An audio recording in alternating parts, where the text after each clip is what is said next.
Welcome to Disaffected. I'm Joshua Slocum, coming to you from dystopian Burlington, Vermont. And this is a show where we talk about politics, culture, and relationships through a psychological lens. And this episode is being recorded on January 6, 2024. Happy New Year! I hope you all had a really good holiday. I got to see the sane side of my family, which was really nice. Got to exchange presents with them and with friends, which was also nice. There were some not nice parts, but I'm not going to tell you about them because let's start off the year on good footing, shall we? Speaking of which, I never know whether to name people because this is a controversial show. So I never know if people really want to be named, even the people who financially support the show. If you're ever wondering why you don't see people in the credits, it's because I don't know whether you guys want your name next to mine. So I'm not going to name this person, but she knows who she is. There is an artist, visual artist, who is a supporter of the show and a fan, and she sent the most fantastic pieces of art. Let me show them to you. They are posters for the podcast, as if it were a motion picture, with a Stanley Kubrick / the movie Network vibe to them. So the first one here is this poster. I'm looking at myself in the monitor here to make sure that you can see this, okay, and that the lights aren't... Okay, you see all these lights? Disaffected podcasting will never be the same. Well, I'd like to think so. And this one is fantastic. Disaffected. Abnormal is the new normal. Thank you. These are going up on the wall in the studio. I appreciate it. Now, let's talk about former Harvard President Claudine Gay. I will recap it for you in case you don't know. This past week, Harvard President Claudine Gay resigned. And you will recall that Ms. Gay and the presidents of MIT, Massachusetts Institute of Technology, and the University of Pennsylvania president appeared in a congressional hearing about a month ago. They were being grilled by Representative Elise Stefanik about the student demonstrations on the campuses of their universities, many of which were or were close to calls for Jewish extermination. Yes, I hear you, viewers. I already know which of you are going to come at me for that.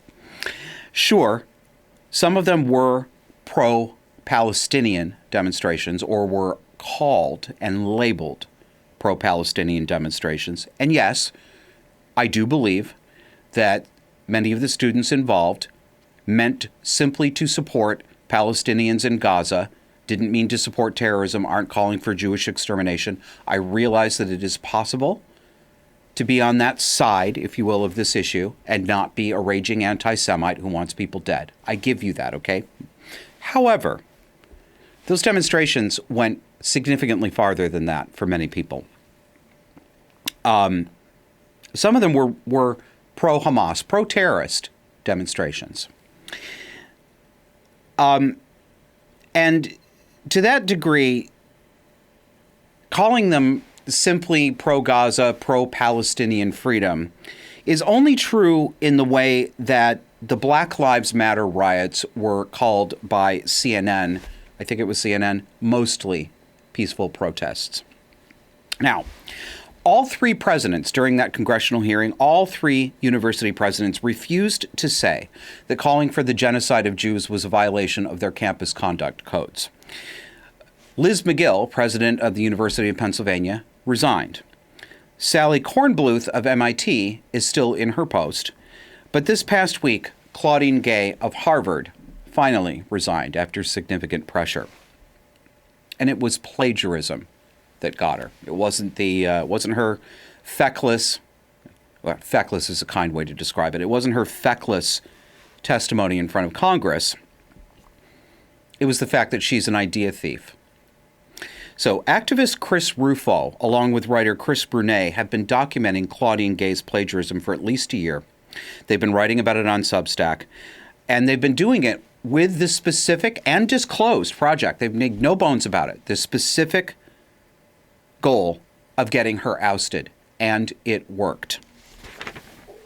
They documented at least 50 instances of Claudine Gay lifting verbatim or near verbatim passages from the papers of other scholars, all of which, of course, were race-hustling DEI stuff, with the exception of some of the work that she lifted earlier from black scholar Carol Swain, who is definitely not into DEI. She's a conservative academic. And Claudine Gay, as many of these people do, also persecuted actual rigorous black scholars at Harvard who did real scholarship unlike hers. And she wrote a long, long resignation letter full of self-pity and maudlin drama about how the fight for racial justice at Harvard must never end. And I'm not going to read any of that to you because you could write it in your sleep. It's just like any other series of paragraphs of pablum that you hear from these people. It's auto-generated. Chat GPT is all you need, really. What I want to do is focus on the establishment reaction to her resignation about plagiarism, because frankly, it's astonishing. So let's go back, Kevin, to graphic 1 and take a look at what the Associated Press had to say. And you see here on your screen, Harvard president's resignation highlights new conservative weapon against colleges: plagiarism.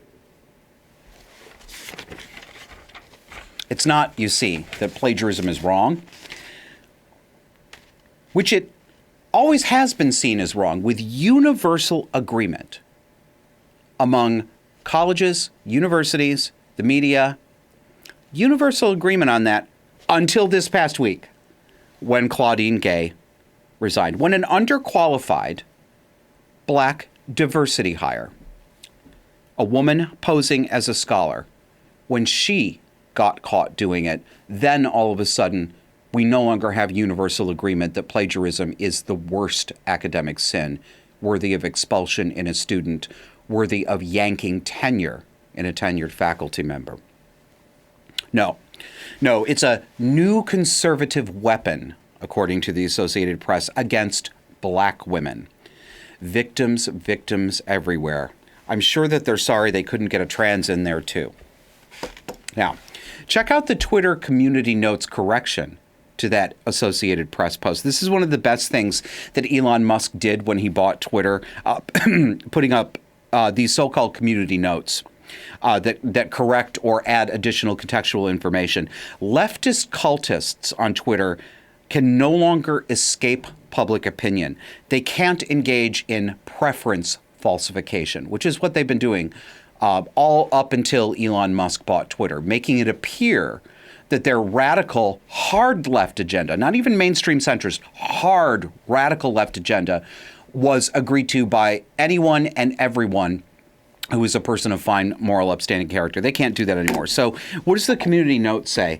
And also, you know what I didn't get myself for Christmas? I didn't get new borderline glasses, so I'm still, I have a $1.25 lorgnette here that I'm using. All right. Yeah, put graphic 2 back up, please, Kevin. So readers added context. Plagiarism is a breach of rules for Harvard University. Claudine Gay was ultimately forced to resign for a series of breaches of this policy. Plagiarism, or application of the rules around plagiarism, therefore cannot be considered a weapon. Correct. And then we have this response from New York Democratic Representative Jamal Bowman. You may recall that Mr. Bowman has gotten into screaming matches in the Capitol building with conservative colleagues, having emotional breakdowns while he yells and screams at them in the hallway about what horrible bigots they are who hate black people, hate trans people, hate Democrats. You may also recall that late last year, he pulled a fire alarm in the Capitol building to stop a vote. Then he lied about it, claiming that he thought it was an emergency exit. He was pulling the switch for the emergency exit. You know, the one labeled fire emergency. Well, cameras, CCTV cameras, they caught him ripping down the paper signs that said this is an emergency exit. I mean, we all knew he was lying, but it's right there on camera. And yet, the media and the Democrats still pretended that he just made a mistake.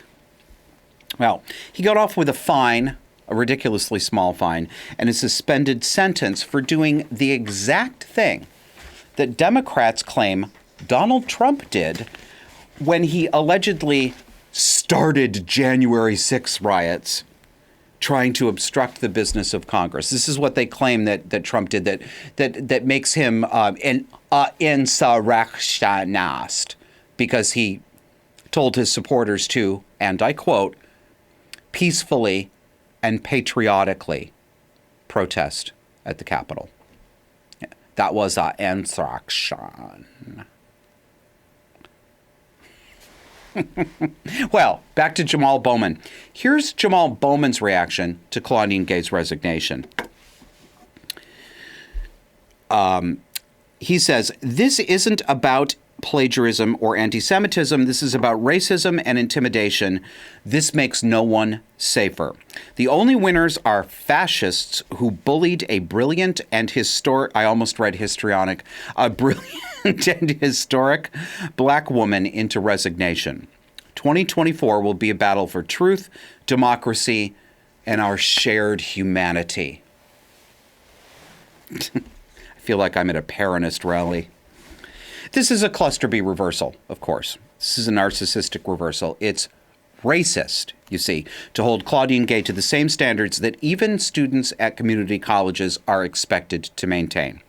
Don't steal other people's ideas and present them as your own, or don't plagiarize. Black people today in this country can get away with things that hardly any other group could dream of getting away with. There are zero social and often zero legal or professional consequences for any black person who steals, plagiarizes, assaults, extorts, or commits violent crime. That's just the way it is. And it is that way. I've told you before, even 2 years ago, it's the first year that Kevin and I were making this show, I could not bring myself to say anything like what I just said about capital B black people. Was I afraid of cancellation? No, because I'd already been canceled. Probably 20% of it was fear of further cancellation. But 80% of it was that emotional hangover that I've talked about before. Having spent 4 decades of my life being an unreflective, unthinking, hard left liberal, I had white guilt. I don't have it anymore. So maybe we are watching the first stages of a cultural change. I hope so. Because America has been quite literally insane about the question of race since at least the 1960s. Today in 2023, Southern states are still required, under some circumstances, to draw their congressional districts along race lines. That is, to favor black people in certain states and certain districts as if they need special helps that none of the rest of us need. Here's an article from the Daily Wire. I'll read you first, and then I'll show you some quotes on the screen. A federal judge appointed by President Barack Obama upheld Republicans' redrawn congressional maps in Georgia on Thursday. U.S. District Judge Stephen Jones had ordered new congressional maps to be drawn back in October following the U.S. Supreme Court's ruling on a case concerning black voters and the Voting Rights Act of 1965. The judge found, most recently, that they found the new maps to be in compliance. First quote here.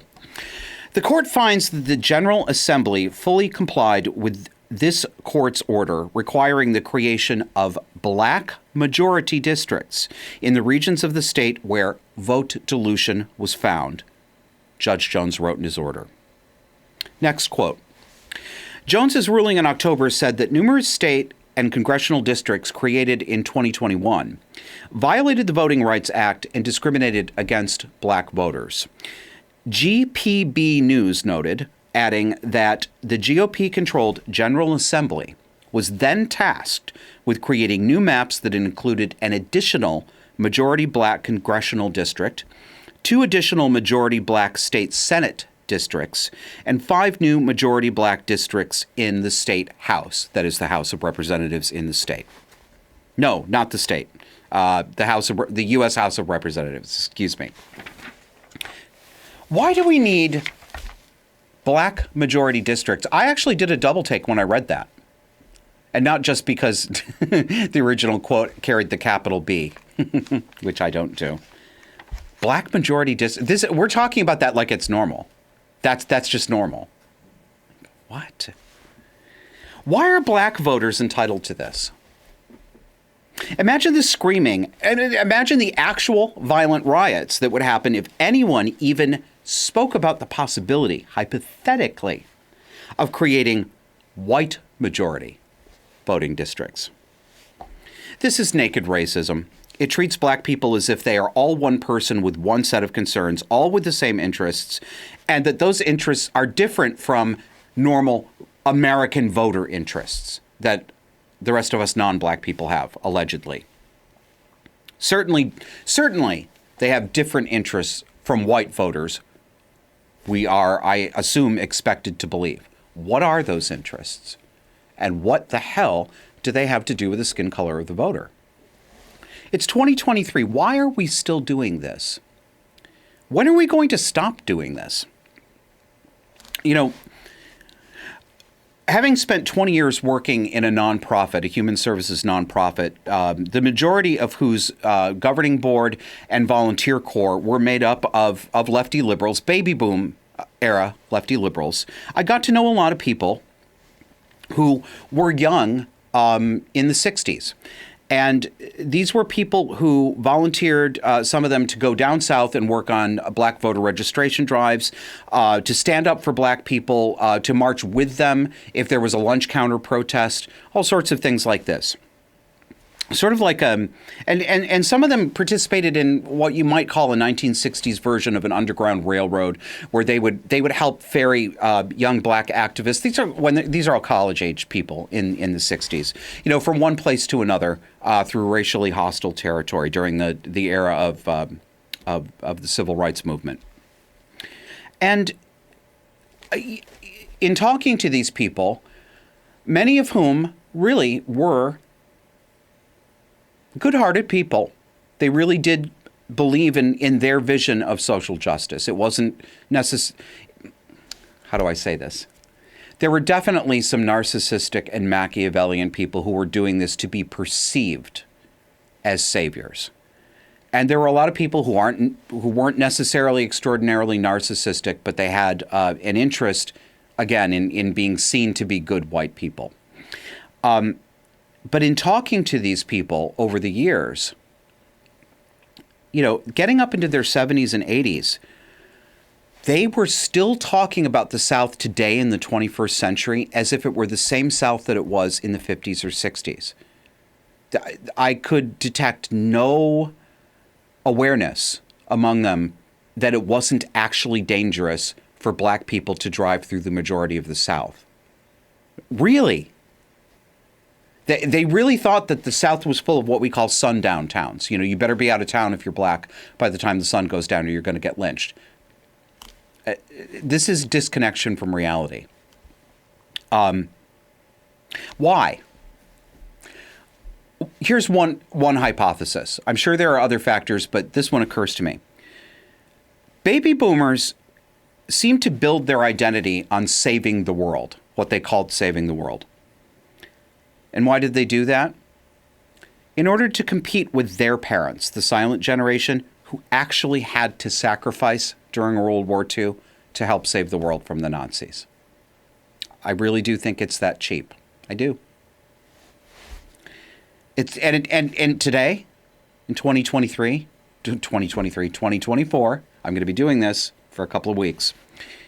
It's really pathetic. But it is still going on. And it's still alive for these people mentally.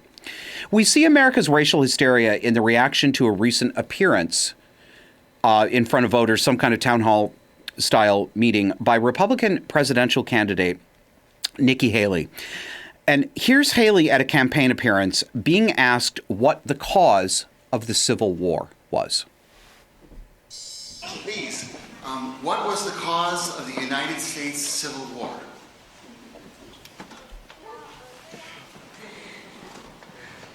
Well, don't come with an easy question, right? I mean, I think the cause of the Civil War was basically how government was going to run, the freedoms and what people could and couldn't do. What do you think the cause of the Civil War was? I'm sorry? I'm not running for president. I wanted to see your view on the cause of the Civil War. I mean, I think it always comes down to the role of government and what the rights of the people are. And I will always stand by the fact that I think government was intended to secure the rights and freedoms of the people. It was never meant to be all things to all people. Government doesn't need to tell you how to live your life. They don't need to tell you what you can and can't do. They don't need to be a part of your life. They need to make sure that you have freedom. We need to have capitalism. We need to have economic freedom. We need to make sure that we do all things so that individuals have the liberties so that they can have freedom of speech, freedom of religion, freedom to do or be anything they want to be without government getting in the way. Thank you. And in the year 2023, it's astonishing to me that you answer that question without mentioning the word slavery. What do you want me to say about slavery? No, you answered my question. Thank you. Next question. You answered my question. Thank you. Okay. Snark first, substance later, because I'm a snarky gay. Did you see her outfit, Nikki Haley? Straight out of 1988 JCPenney catalog. It reminded me of that classic, well, I guess it's classic now, Saturday Night Live spoof commercial for mom jeans. You're not a woman anymore. You're a mom. You will love mom jeans. Now, I'm not a Nikki Haley fan, and her answer was weak. It was not deft politically. But the question was absolutely a gotcha question, and it was also retarded. That's right, retarded. What are we trying to suss out here about Nikki Haley?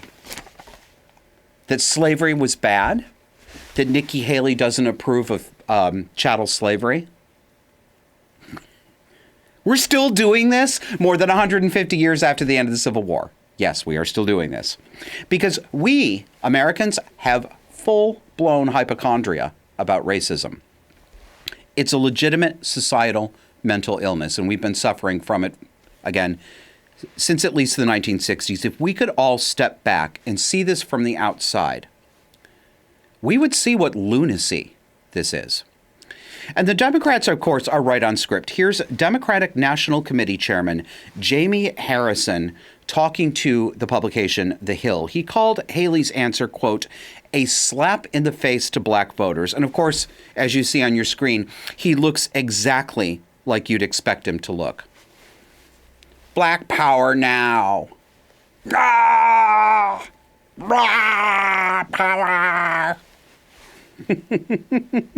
Here's a quote from, I want to call him Jaime Harrison because that's how his stupid name is spelled, Jaime. Quote, this isn't hard. Condemning slavery is the baseline for anyone who wants to be president of the United States. But Nikki Haley and the rest of the MAGA GOP are choking on their words trying to rewrite history. DNC Chair Jamie Harrison.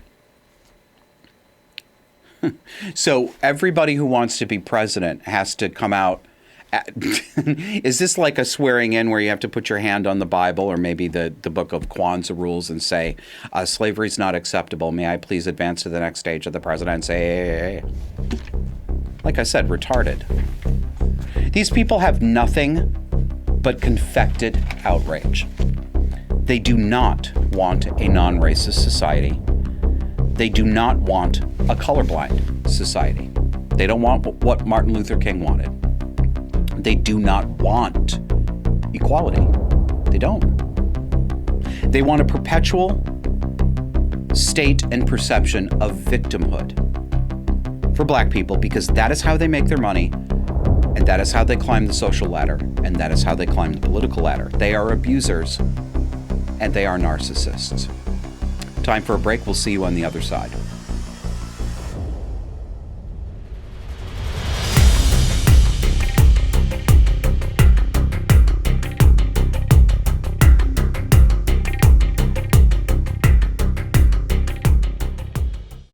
Can't get enough of our love, baby? That's because you're not subscribed. Move that thumb over to the great big old subscribe button on your podcast app so you never miss an episode. We put out audio-only exclusive content that you won't get on any other video platform, so make sure you subscribe today. Looking for a non-woke place to put your money where your mouth is? Put it where my mouth is. Disaffected supporters get access to our private Discord chat server, backstage episode recording sessions, surprise guests, and more, and all it takes is $10 a month. You've got two options. Either Substack, visit us at disaffectedpod.substack.com, or go over to subscribestar.com/disaffected. Remember, choose the $10 level or higher for Discord access.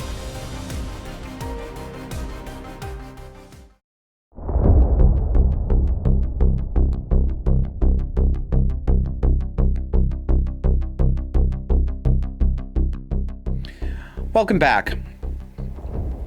Going to give you another Vermont story, and as I've said before, we bring you stories about what's going on politically and culturally in Vermont and in Burlington because I would like you to see Vermont as a bellwether state for where the liberal agenda is going to go and really how it is going in places other than Vermont that you may not be aware of.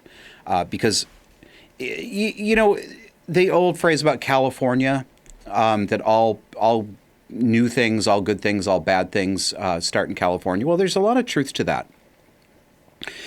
As goes California, so goes the nation. I mean, you see that in terms of how so many states around the country have adopted California's automobile emission standards, even when they make absolutely no sense. I mean, states like Vermont have pegged their emission standards to California. We're a state of like 660,000 people. I mean, it is the sparse population here. Yeah, that's a tangent. I'll do that some other time. So we bring you these stories because I'm here and I see this stuff, and I know that it's going on in places like Minnesota and places like the left coast, Oregon, Washington, California, but also in other places around the country. And the mentally ill left, and I don't know how else to describe the left today. I know, you know that commentator Michael Savage, the radio host? He was another one of those people that I never listened to back when I was a liberal and a leftist, just like I never really listened to Rush Limbaugh.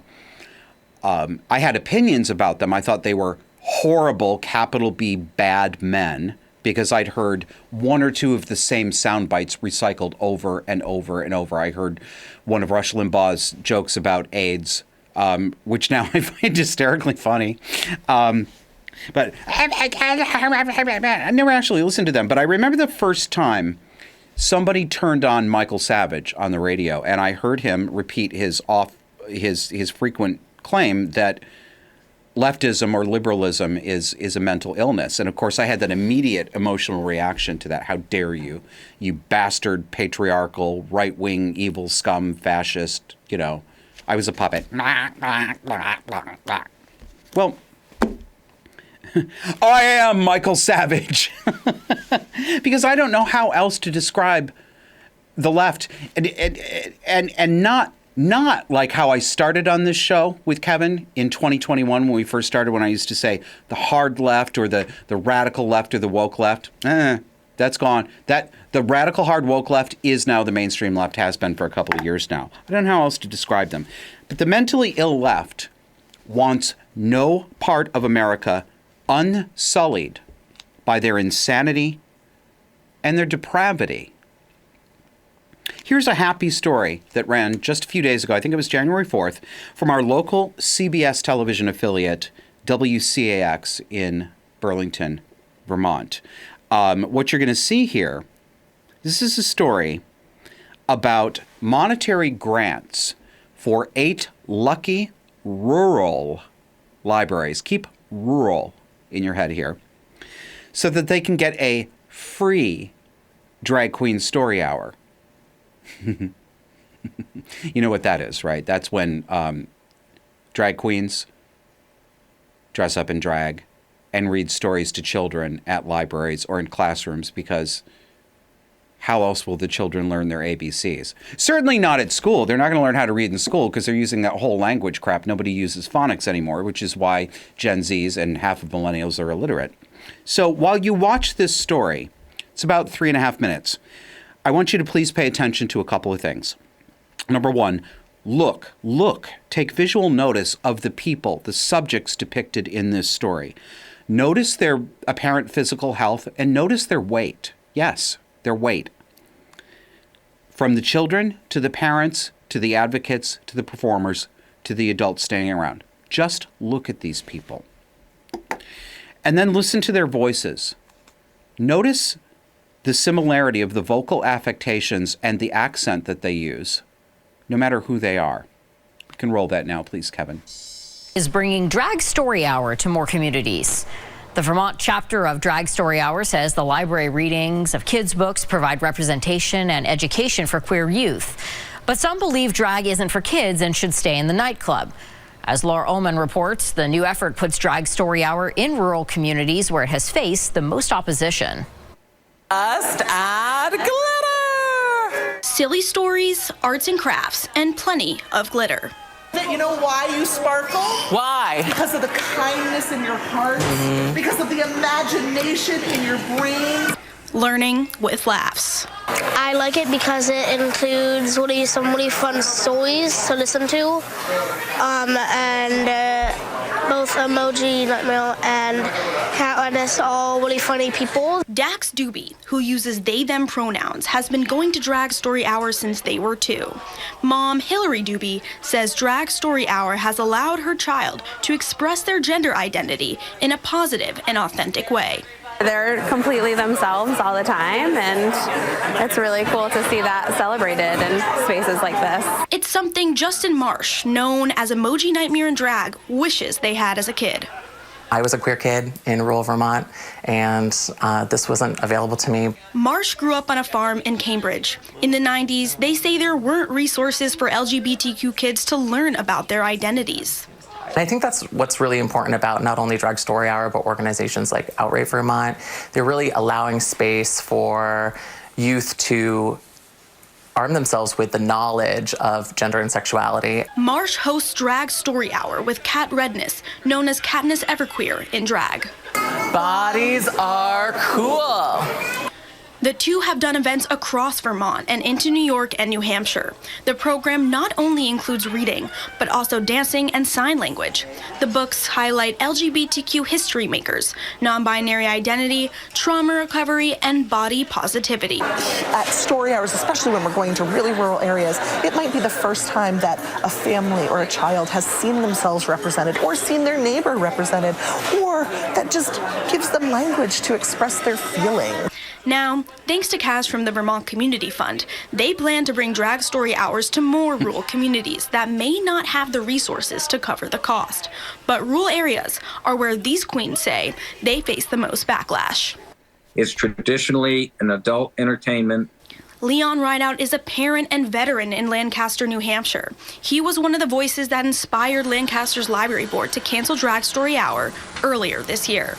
Using their adult entertainment stage names for the event, and most people felt it was age inappropriate. Rideout is not alone in his concerns. Drag Story Hours have led to fierce opposition nationwide, and Marsh says the cancellation of their event near Glen Falls, New York, caused the library to temporarily close for over 2 months.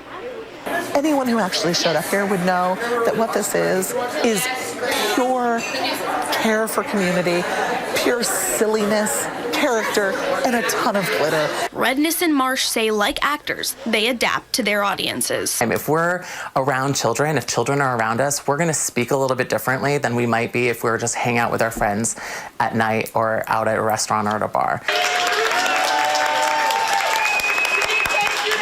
Applications are open for libraries across Vermont to apply for a free Drag Story Hour. 8 rural libraries will be selected to host Emoji and Katniss this summer. The deadline to apply is February 2nd. In the studio, I'm Laura Ullman, Channel 3 News. Laura, thank you. Yeah, thank you, Laura. Thank you. Did you see how morbidly obese almost everybody was in that piece? The parents, the drag queens, the children. Did you hear how they all spoke? They were all using a version of the voice with vocal fry at the end and upspeak, upward inflection and tone at the end of a statement so that everything sounds like a question. This is, and that one I went, yeah, I'm gonna ride this. I'm gonna pick on this. That guy, Justin Marsh, whose drag persona is emoji nightmare. This is, I've talked about linguistic uniforms before. This is an example of adopting a linguistic uniform. A certain cadence, a certain intonation, a certain accent is a conscious affectation. Now, I know about affectation because I have some of them, but I can tell you that when I was a younger man, when I was a teenager and into my 20s, I spoke, don't laugh, yes, it could be worse than it is now, I spoke even more gay than I do now. And I can tell you that when you do it for years and years and years, that affectation does become second nature, and it feels natural to you. It's not, but it can feel that way through repetition and habit. But this is an affectation because that's not how this guy's voice sounds. He's speaking like this, but he's using his head voice. It's not coming from his chest at all. He's getting it all up here coming out of his nasal cavity. He's not really putting anything in there, with any weight, because this is what's going to make him sound more feminine. The difference between that and speaking like this, where it actually comes from your chest and allows your voice to resonate. I mean, I can switch this on and off. These people can switch this on and off too. You are not looking or listening. I mean, I know it's obvious. Look how fake they are. But there's nothing genuine about this. There's nothing genuine about that presentation. And then this 10-year-old boy, Dax Doobie. Dax, really? Did you name him after a Deep Space Nine character? I think you did, didn't you? Well, it sounds gender neutral and sort of sci-fi-ish, right? This 10-year-old boy, I assume, looked like a boy, who knows,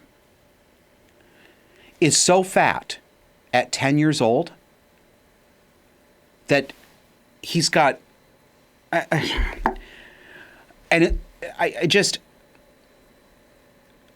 he's already so fat that he's probably developing coronary artery disease. I'm not making fun of this kid. I had early onset coronary artery disease. That's why I had a heart attack at 36. My God, I wasn't like this kid though. And he uses they, them pronouns, and the reporter naturally repeats them. 10-year-old Dax Doobie, who uses they, them pronouns, said they wish they had. God, this is creepy. It's child abuse on display. And it's not only the mental programming, it's not only the sexualization of children, but this whole thing, the normalization of morbid obesity. And I'm harping on this not because I'm trying to pick on fat people. I'm carrying 30 extra pounds myself. I'm well aware of it. But the level of obesity is physically dangerous to these people, to these children. This should not be normal. So, the left wants no part of America unstained with its perverse interests and, frankly, its personality disorder. There's a reason that these people are targeting the rural areas of Vermont that are lived in by ordinary, working class, and generally more conservative people. If you're normal, they intend to take you by the back of the neck and push your face down into their shit on the floor and rub it all over you and make you eat it. That's what this is about. This is humiliation, and it is intentional demoralization.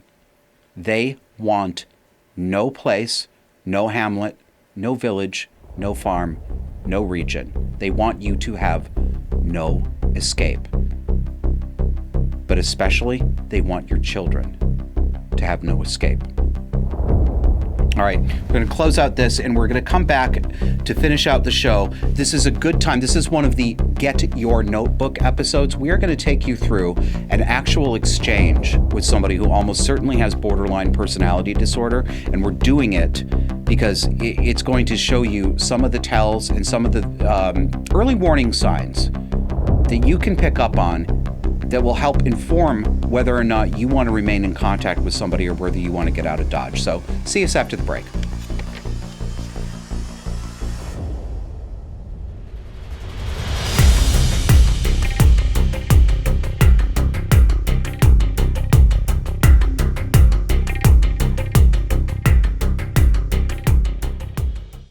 Can't get enough of our love, baby? That's because you're not subscribed. Move that thumb over to the great big old subscribe button on your podcast app so you never miss an episode. We put out audio-only exclusive content that you won't get on any other video platform, so make sure you subscribe today. Looking for a non-woke place to put your money where your mouth is?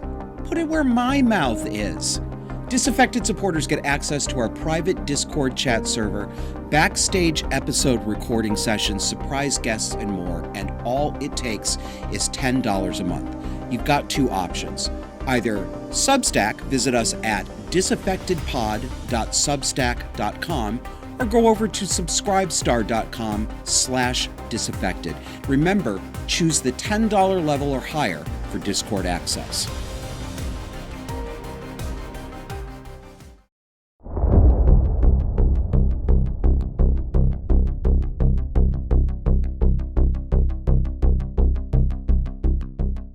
Welcome back.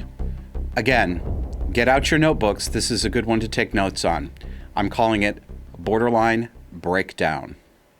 Yes, it's a double entendre. Let me set this up for you. We're going to be looking at a text conversation between Kevin, the producer of the show, and a casual acquaintance that took place recently.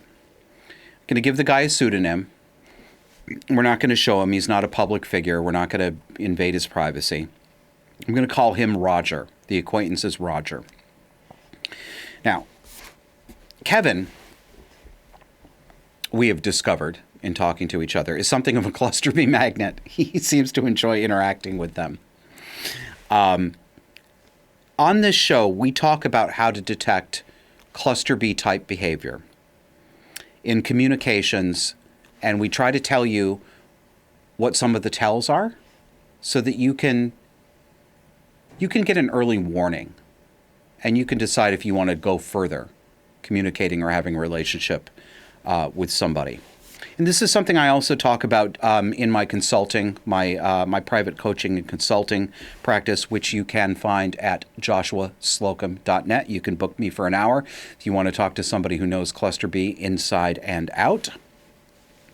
And one thing to say about this before we go is text-only communication, like social media, whether it's Twitter, Facebook, Discord, Substack, whatever it is. Text-only communication, it almost seems designed to bring out cluster B behavior.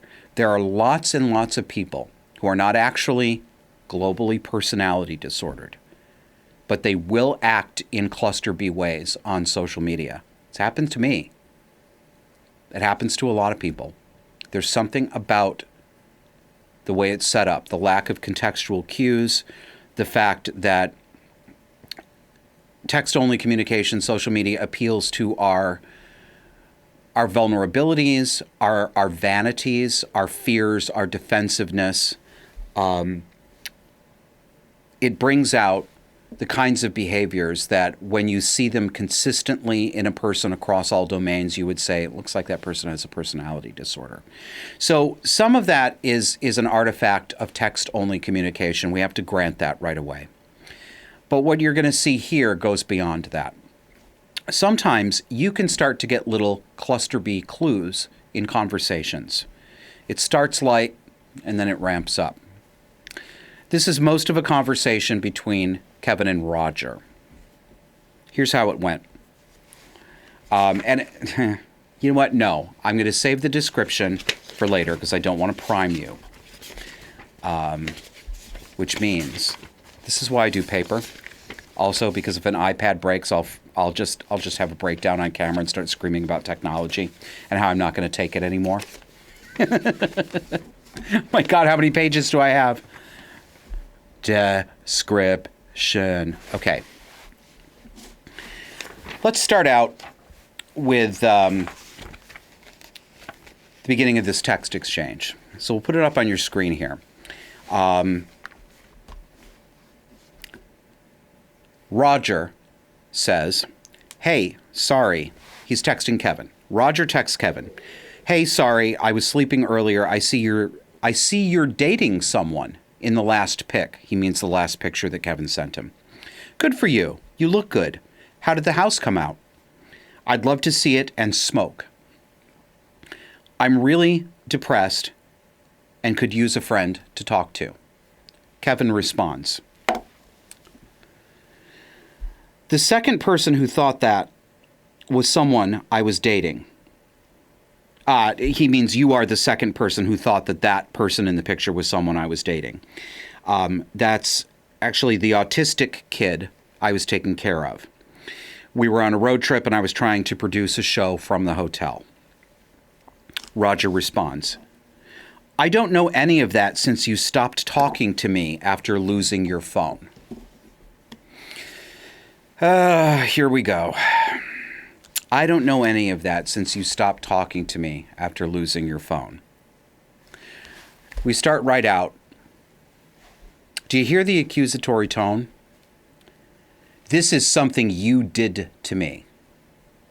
Losing your phone is something you did to me. That's the implication.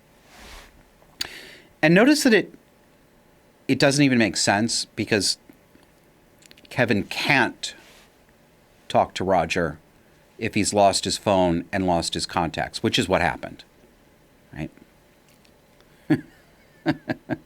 And Kevin loses his phone a lot. It's something that any of his friends should be used to by now. This is just par for the course, okay? It's part of being friends with Kevin. Let's go to the next one. Kevin says, "Yep. Sorry about losing your number. I lost a few of them. It's just so complicated now. If you don't add it right away, it's gone forever, possibly." Roger responds, "Okay, ...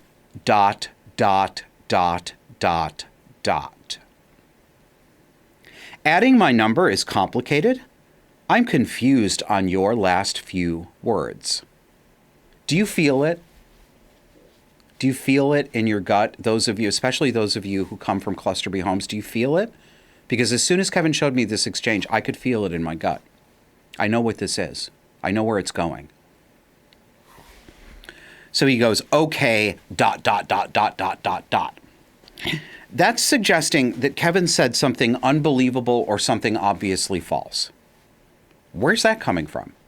What is unbelievable or obviously false about, I lost my phone and I lost a lot of contacts? Nothing. There's nothing unbelievable about that. Unless you're paranoid.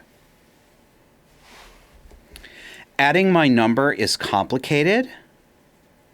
What you're starting to see here, right at the beginning of this conversation, are typical borderline abandonment fears peeking out. That's what this is. This is fear of abandonment. Well, the fear is already there. He's already decided at this point in the conversation that he's been, quote unquote, abandoned by Kevin. That's why he's acting this way. Let's go to the next one. Kevin writes, "No, what happened was I did not add it quickly enough." That is the guy's phone number. "I had just been responding back and forth to the pre-existing text messages. But when I lost the phone, that went away, and it was never committed to the address book." Roger responds, "And FYI, I've messaged you a dozen times in October, November, and December, and you never answered me. It just said read, and whatever time you read it." Kevin responds, "This number? This telephone number?" Roger, "Yes, you're still in my phone." So Kevin offers a normal explanation of normal texting behavior, and Roger won't accept it. He won't even acknowledge it. When I say normal texting behavior, I don't know what the word is. I've been looking for a good, succinct way to describe this. Kevin is one of these people. I'm one of these people. Some of you may be one of these people who there are more people out there in the world trying to contact Kevin or trying to contact me than either of us has time to keep up with. I'm trying to say this in a way that doesn't sound self-aggrandizing, because it's not like, I'm very important, I'm a celebrity, and Kevin's a really important sort of celebrity type guy. It's not about that. It's just a reality. If you are in the media business, which Kevin has been in as a professional for a long time, if you're somebody like me who has a show, even small though this one may be, there are hundreds and hundreds and hundreds more people who would like to talk to me than I have time to talk back. There's a numerical imbalance. You can't possibly keep everybody in your phone, and you can't possibly remember everybody either. That's just normal. We have one human brain. This guy won't accept it. Roger won't accept it, but he already has an agenda, and he's not going to do normal give and take with Kevin. This is a point. If you were in a conversation like this with somebody that you are casually acquainted with, these are big red flag warning signs that should be prompting you to evaluate how much further you want to continue. Not only the conversation that you're in at the moment, but whether you want to continue any sort of relationship or contact with this person in the future. Roger here is a casual acquaintance of Kevin's who's acting as though he's Kevin's best friend, and that they're operating under best friend rules. They're not. That's another early warning for possible cluster B personality pathology, particularly borderline personality disorder. When someone acts as though, when they just meet you, when you're fresh to each other, when they act like you're already super close, you share all of your intimate secrets, you have a lot of love and emotional investment in each other, clang, clang, clang, that's a fire bell telling you something's wrong here. That's not normal. Someone acting as though you're assuming that kind of intimacy early in a relationship and acting as though a very new friendship is already a deeply entrenched one is a warning sign. Let's go to the next one. He shows Kevin with a screenshot that, yeah, like I said, you are in my phone. Shows a picture of Kevin and his contacts in his phone. Kevin responds, weird. Nothing ever came through after the Arizona one. And I think Kevin is referring to a text he got while he was out doing some business in Arizona. But you know why he sent this picture, Roger? To prove to Kevin that Roger is a friend to Kevin, but Kevin is not a friend to Roger. Cheeky. Next one. This is where it gets really good. Roger says, IDK, I don't know. You sound like you are full of drama, man, and I don't know if I want to be around that. Oh. Then Roger says, this quote, autistic, end quote, kid, still in your life? Or around you like that?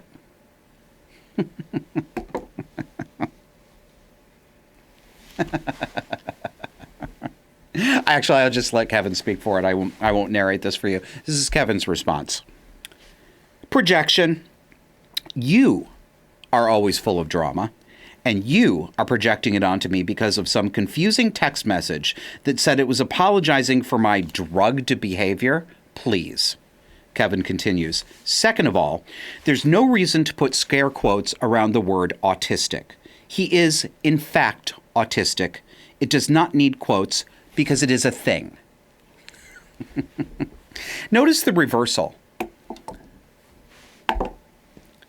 Actually, I'm going to go back here so I can connect these two.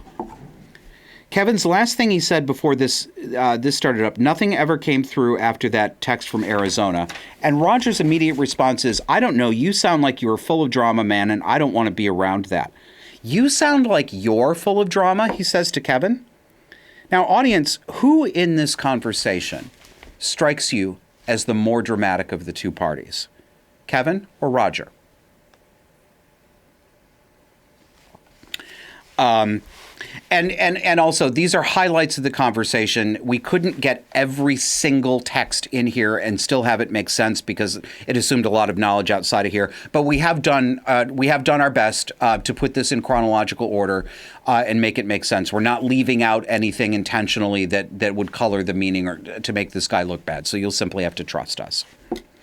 And again, yeah, really, why is the word autistic in quotes? He's implying that Kevin is lying and that the friend who showed up in that picture was actually Kevin's boyfriend.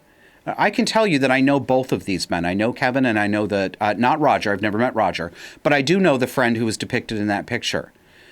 And they're not boyfriends. They've never been boyfriends. This young man is, in fact, somebody that Kevin was giving a place to live to, helping him so that he wouldn't be homeless. There was absolutely nothing exploitative and nothing sexual about it at all. This is a kid with autism and some emotional and learning difficulties. Kevin did a charitable thing for him. Roger doesn't want to hear that because in Roger's word, of course, in Roger's world, he's that kind of gay. There's no such thing as having a platonic friendship with another man. It's always sexual. All right, next one. Kevin responds, I think I'm detecting a bit of annoyance or something I don't like. Yeah, I think I am too. Roger says, no, I'm not. I'm just sad because of getting laid off November 1st and I have no income. Sorry for being sad and feeling like a loser over it. Oh my God. I'll just get through the whole thing. Kevin responds, again? Okay, well, don't lecture me about drama and I won't lecture you about this. And we can be on even footing and not have any problem with each other, okay? Roger keeps going, and I'm not projecting anything. You're coming at me with all of these things that happened, and I'm like, okay. And then she was like, okay. And then he was like, okay. And then I was like, okay. And we were all like, okay. Background, audience. This is the fourth or fifth time that Roger has told Kevin within the past 2 years that he's been laid off or fired from a job. Fourth or fifth time. So that's where Kevin's again was coming from. Roger offloads his bad behavior onto external circumstances, external locus of control. And he acts as though Kevin is obligated to accept that bad behavior as if people like Kevin were an emotional heat sink for his excuses, right? This kind of thing, specifically the statement, sorry for being sad and feeling like a loser over it, is almost verbatim what my mother repeatedly said to me when we were still in contact with each other. My mother, of course, having both borderline and narcissistic personality disorders. When I would express concern about my mother's volatile mood, and it could be raging anger that would then collapse into inconsolable crying, and collapse right into depression. When I would express concern about that and ask her if it might be a good idea, would she like me to help her find a therapist? Can I schedule a doctor's appointment for her? She would explode at me and she would say, and this is as close to a quote as I can give you. Remember, I lived with my mother and have known her, all of my life. Sorry, it's too fucking much to ask that you help cheer me up when I'm depressed. This is a 60-year-old woman at this point when my mother was saying these things to me. Come on. Oh, well, she also said things like that to me when I was still a minor living in her home. So Roger reverses. He accuses Kevin of doing exactly what he, Roger, is doing. Notice that Kevin has initiated zero drama in this conversation. Next message. Kevin says, I messaged you to say Happy New Year and to see how you were. And he's responding to the depression thing. Understandable, I have a similar thing sometimes too. Roger's next response to that? Okay, you are acting wild now. I will let you go. Bitches be wildin'. Kevin responds, asynchronous communication. It's stressful, I get it. He's still being sympathetic, Kevin is. And then Kevin says, How am I acting wild? I'm telling you that it's understandable. And he means I'm telling you your depression is understandable. Okay, you are acting wild now. I will let you go. Yeah, I'm going full voice now. No, you won't, Roger. No, you won't let him go. That's not what you're aiming for in this interaction. You're acting wild. What? Next one. Roger says, yes, and you're adding to it, so please leave me alone right now. I'm still in bed and very sad, and I myself have a lot going on with my hernia mesh failing, and I'm in horrible pain from it. Kevin responds, no, you are adding to it and being a borderline. I don't want it, and I don't need the projections. And I'm not going to take responsibility for your behavior. Get yourself together and call me when you are. Nicer than I would have been. Please leave me alone right now. Bitch, you're the one who started this whole thing. Look at this reversal, right? You know, and Kevin calls him right out. Kevin calls Roger right out as the borderline that he is, that he very clearly is. And I don't, audience, I know you're only seeing a text conversation here. Kevin has had this acquaintanceship for long enough. We've talked about this. I concur with Kevin's assessment, even outside the context of this. I've seen how this guy interacts. He's absolutely borderline. But what Kevin is doing here is a dicey move. I'm not recommending it necessarily. You need to think really carefully about how to respond to people like this. Understand that if you respond to them the way Kevin is responding, you risk a complete meltdown, and you risk actually entangling yourself in much more serious and ongoing drama. If your goal is to get away from a person like this, or to keep a lid on the histrionics and to keep some distance, never tell somebody that they have a personality disorder or that they're mentally ill, because that pretty much guarantees that they are going to have a meltdown. And yes, I know, you see me do this on social media. I engage sometimes this way too. I have a particular purpose for doing so. And I will sometimes come right out and say, this person interacting with me is displaying all the signs of borderline, all the signs of sadistic narcissism. I'll call them right out and I'll say, this looks absolutely like a personality disorder to me. But if this is someone in your real life, not just some collection of pixels on social media, be careful. And Kevin knew before this conversation what Roger was like, what kind of character Roger had. So none of this was a surprise to him. And he already knew that there might be some fallout and had already made the decision to accept that. But just keep that in mind when you decide how you're going to respond. Next one. Kevin says, we stopped talking because I lost your number. I know enough about the behavior and language that I'm seeing right in front of me and that I can read in plain English. Roger responds, now you're a borderline. Anything else you want to assume the spotlight on this morning? Roger, honey, it's not Kevin who's in the spotlight today. It's you. No, you're the borderline. No, you. Yeah. What's that schoolyard saying? I can't remember. Bounces off me and sticks to you like glue. I can't remember the rest of it. This is a perfect parallel to how online radical feminists, who the kind that I actually really do think have borderline personality disorder, the ones who do, this is exactly how some of them come at me on Twitter. The minute I say something they don't like, I could say it mildly. I could say it with drama. I could add some histrionics to it, some hyperbole.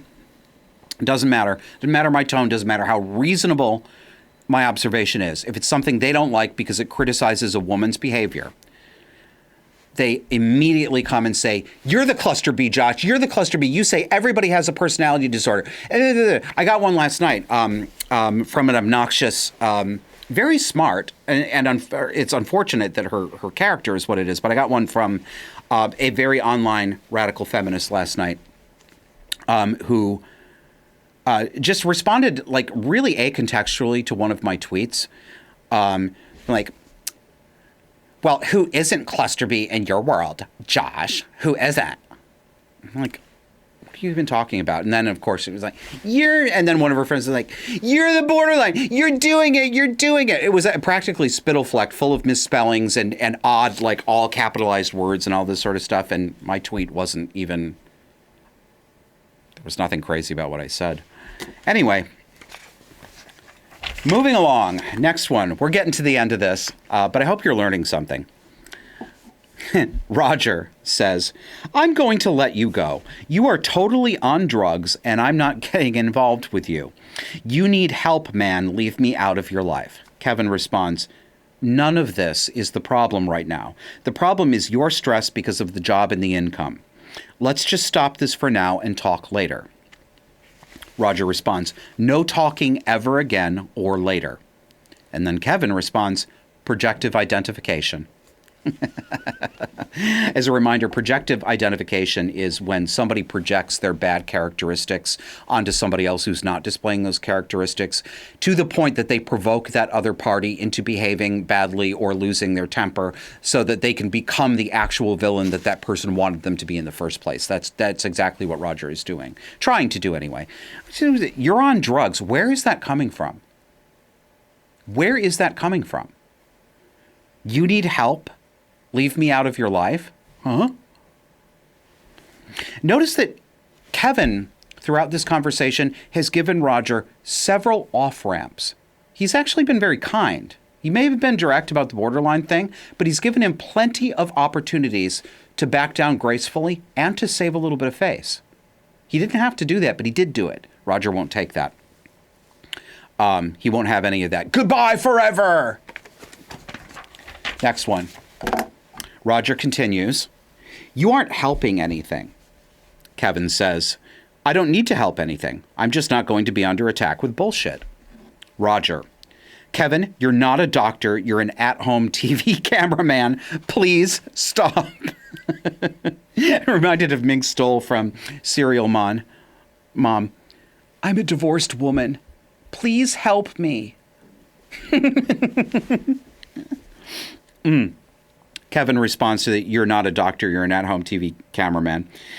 I don't need to be a doctor to recognize what I clearly see, which is probably what everyone clearly sees, which is probably why it's hard to keep a job. Just a theory. Now kindly get the fuck off my porch.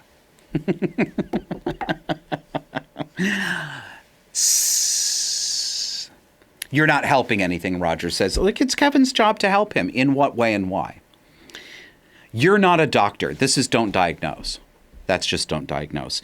You're an at-home TV cameraman. He needs to belittle Kevin because he is feeling ego. His ego is suffering right now. So he needs to belittle Kevin. And it's not true, actually. Kevin has physical media production studios in 5 cities around the country. He's not an at-home TV cameraman, except when he does this with me. Because I'm budget. Cluster Bs need to degrade others because they feel so insecure and they are so aware of their own inadequacies. Or sometimes not even inadequacies. Sometimes they actually could do the thing that they don't think they can do, but they've talked themselves out of having the ability to better regulate their emotions. Okay. Next, I think this is next to last. No? Oh, we got a few more. We're going to keep going. Roger continues, and he says, you are attacking yourself with these made-up logics you have of me. And you're all wrong. Now leave me alone or I'm calling the police to say someone high on drugs is harassing me. I'm in bed, not on your porch. Something is really wrong with you, man. Kevin was just saying, get off my porch. It's just one of those expressions. He wasn't actually saying that Roger was physically standing on his porch. So ridiculous. So Kevin responds at this point, you're decompensating. You need help. Roger, and you're a drug addict who won't admit it. Leave me alone, Kevin. Something is really wrong with you. I'm going to call the police and say someone high on drugs is harassing me. You know what? You sound like a spurned borderline ex-wife. I'm going to tell Child Protective Services that you hit our baby so that I get full custody. Fuck you, man. See, now I'm pissed. These people will fucking lie, and they will make this shit up, and they will try to involve legal entanglement in your life. Someone high on drugs is harassing me. You know what? Given all the projection, I think the question to ask ourselves right now, it's a question to ask yourself if you get somebody talking to you this way who makes that accusation, what drugs is he taking right now as he does this? Because he is. That didn't come from nowhere. It came from inside. Reversal. Kevin is right that Roger is decompensating. He knows he's been seen, Roger does, for the borderline that he actually is. And he's not happy about it. Understandably, but that's what's going on. Kevin is not a drug addict. Now, as we get to the next one, you need to a note on timing here. Between the last one I read to you and the one I'm about to read to you, 3 solid hours took place with no communication between the two of them. So this just popped in 3 hours later. Roger says, "Hello. I am letting you know that I am pressing charges on you for harassing me and talking the shit you did to me this morning. I informed the authorities how you're a drug user, so be careful when approaching you because I don't know what you're capable of doing when you're high." I do. I've been high with Kevin on the sofa. What he's capable of doing is putting together a Christmas show. Roger continues, "The Ravenna Town Police and Greene County Sheriffs. If I have to go to the state troopers, I will. You need help, Kevin." He's calling the police. For what? He's been nursing anger all afternoon for 3 hours because part of him knows that Kevin is telling the truth. Roger does not have the ego strength to deal with hearing that truth. When he's really worked up now. And in that emotional state, as extreme as it is, this is something to understand about people who have personality structures like this. It does make sense in Roger's head in the moment that Kevin has done something to him. Roger does believe Kevin has done something to him. He may not believe literally what he's saying here, but emotionally he absolutely believes that Kevin has actively harmed him. And bad enough to get the police involved. I mean, it's deranged, but welcome to borderline. "I don't know what you're capable of," Roger says. Yeah. We know Roger is a gay man. This is feminine reputation destruction, what he's doing here. Very female move. Also a very gay male move. Reputation destruction is just as common among gay men as it is among women.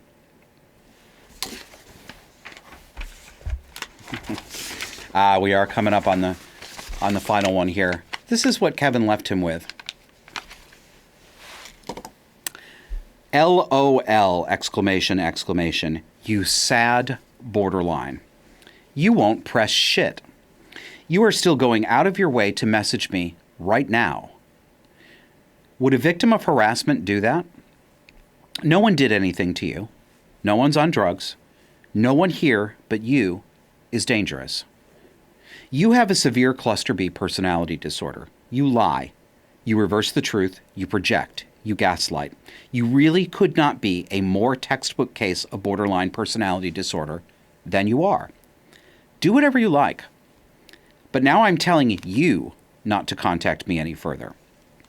Now, again, as a reminder, I don't recommend Kevin's tactic to you unless you are prepared to deal with the blowback. And Kevin is. Kevin is a big boy who can take care of himself. He knows what he's seeing. He knows how to deal with this. But this is not the way to stop contact, actually. What you want to do is simply withdraw. Don't answer the texts. If you can't stop yourself from answering the texts, then block the person to prevent yourself from continuing to engage. Now, this is not the first time that Roger has melted down with Kevin like this. And it's not the first time that Kevin has told him candidly about himself the way he did here. This is a relationship-ending way to leave a conversation. But, you know, again, remember, being this candid to somebody like this is highly provocative.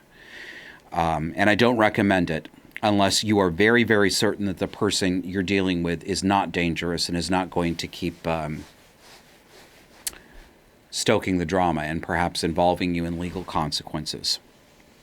Now, a borderline or a narcissist who gets this kind of message, many of them are going to likely be motivated to take actual revenge. These people get really, really angry and vindictive.